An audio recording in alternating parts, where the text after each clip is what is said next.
Okay, so got a little skid steer that needs a jump start, and guess I figure I'll show you that very quick. So sounds like just dead batteries and nothing else, and it makes sense too because this has been sitting around for a while. And so I got truck pulled over here, and I have jumper cables hooked up. This guy does have little jump lugs on the back of it, but you can see I'm actually hooked up to my weld cables. And so on the Trailblazer here, you can see hooked up to the standard weld outlets, and actually hooked up to the constant voltage side, because on my machine here anyways, I pulled the covers off and traced out the wires for the Anderson connector jump starter, and they actually go to the constant current weld lugs. Obviously your mileage may vary, but you can actually charge right through the standard weld lugs, which is really cool because then you can use your weld cables and you don't have to carry a whole shitload of extra cable. I get in the habit of putting mine in the remote wire setting, so that way when you start the machine, the weld lugs do not have power on them. I guess, and I've never used one personally, but from what I hear, the older Miller welders that had the battery charger, the blue chargers I guess they were called, the battery had to have some voltage in it. I don't know how much, maybe 5 volts, whatever it was. The battery had to have some voltage in it in order to be able to jump start off it. Like if you put one of the old blue chargers on a battery that was 0 volts, it would not work. This one will charge batteries from 0 volts. However, it has to be accepting amperage. And if a battery is all the way down literally to 0 volts, it usually takes some time for it to start accepting any amount of amperage. So so the neat thing about being able to hook up through the weld lugs is that I have essentially tricked the Trailblazer before into thinking that batteries were taking voltage, or amperage I mean.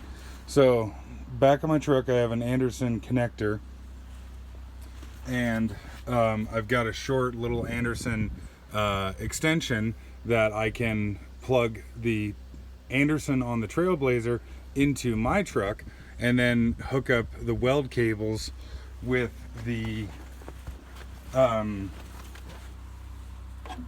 jumper clamps that I have here to the customer's batteries, and then it'll actually like trick the Trailblazer into thinking that what I'm actually trying to charge is accepting amperage. And those are Goodall clamps, and I really like these things. They have a, it's maybe a 1/0 cable going to each side, and hopefully you can tell they have some pretty serious, and there's a pretty serious spring in here, but they have some pretty serious copper contacts on here, and they are actually solid copper. They're not like copper coated steel or nothing like that, but yeah, these things are freaking awesome. I really love these. Wish I had got them a long time ago. But anyways, so if you can trick the Trailblazer, you can charge from literally 0 volts on a battery. And I've had it a couple times where a vehicle will be, say 2 volts or something like that, and you don't have to trick it. It just charges just fine. This little skid steer has got just a 4BT Cummins in it, and so small engine, sure, it's only got 1 battery in it, and not a very strenuous test for the Trailblazer. It'll crank out a whole lot more power than this needs, but I figured I'd show it anyways. And so, okay, So make sure we're in the wire setting, or the remote on off anyways. I put it in the wire setting, start it up.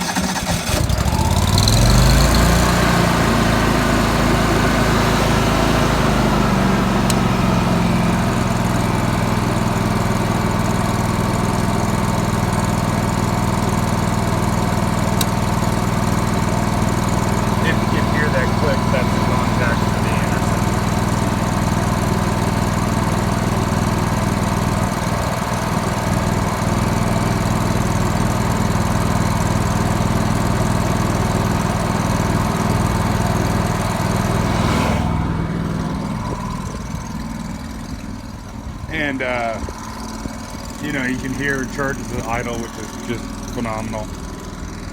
Love it. And Trailblazer is saying that it's already down to 13 amps, and you can see the voltage wasn't very low. So maybe that's all we need. So there she be. So come over here, switch on Trailblazer.